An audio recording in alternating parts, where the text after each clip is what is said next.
What is crack-a-lackin', everyone? Hope you are having a good week thus far. I'm back here for another mini-sode on American Mob Hits. Myself and John hope you all are enjoying them. Keep in mind this mini-series is only about 11 to 12 episodes. Then we're going to go into something different. Hopefully, y'all are hitting up the Spotify and checking out those full episodes as they come out, as it takes me a little while here to get the videos out. Now, enough of my blathering. Let's get into this one. After a rough couple years, you're finally settling back into life and getting used to everything. You have a summons to appear before the church committee, which is investigating CIA and mafia collusion. You get a hankering for some fried sausage and peppers. Head downstairs to the kitchen. In the middle of frying, you're shot, and that's the end of Sam Giancana. Born Galormo, I probably butchered the fuck out of that.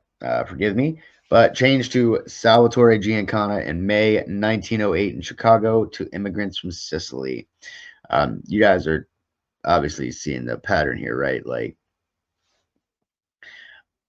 a lot of your, I guess that would be first, second generation mobsters. They had parents from like Sicily, like straight off the boat Italians. So ran deep. If you know your mob history, obviously as it goes along, you'll see that the lines tend to get muddied after a little while. But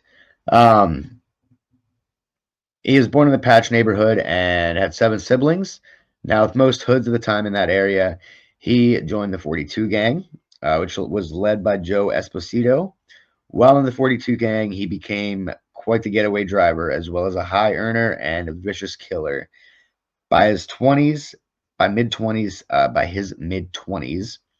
he was a suspect in 3 murders. It is also alleged that he was involved in the rub out of his boss, Joe Esposito. Joined the outfit in the 1930s, and he was he was at the Great Mob Blunder, Appalachian. It was called by Vito Genovese to kind of say that he was the big man in charge at the time, and it was quite a blunder.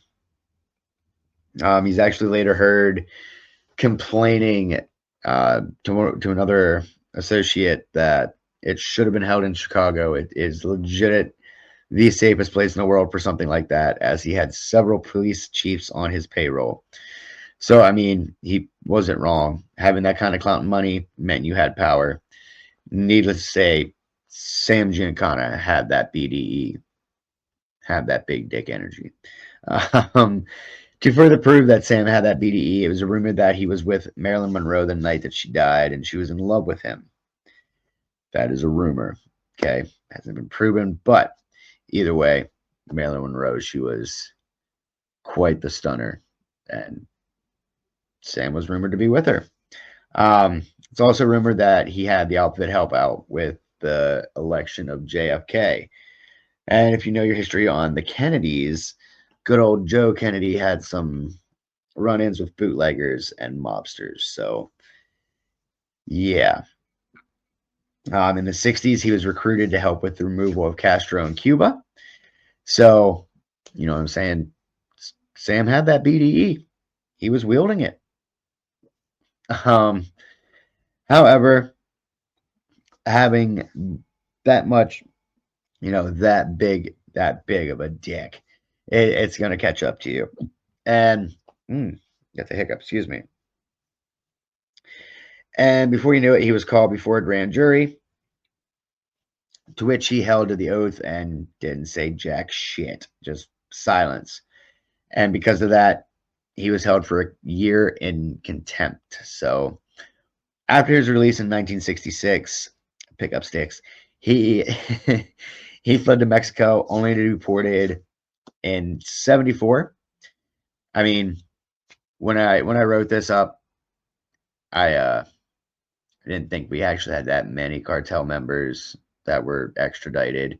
And based off of a post on Twitter I saw last night by the fabulous Jeff Nadu and the Sit Down podcast, There's quite a few actually that more than I knew that have been extradited. But anyhow, um, after coming back home, Sam is called to appear before the church committee. Now, the death of Sam is known, killed while frying up some sausage and peppers. However, the reason behind it, that's still kind of up for debate. Some people say that he was afraid he was going to fold at the committee hearing and tell everything, i.e., good way to get you done. Some say his behavior and overall big personality got too big for the outfit. Either way, going out while cooking some food isn't the way most people would like to go. So, what you gonna do with that?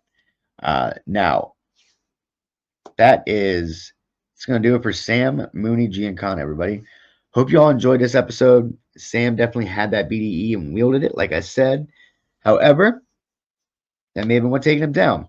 So make sure you hit that follow button, hit that notification and like button. Give us that 5-star rating if you think we deserve it. Make sure you let folks know about us. Until next time, stay classy. Peace.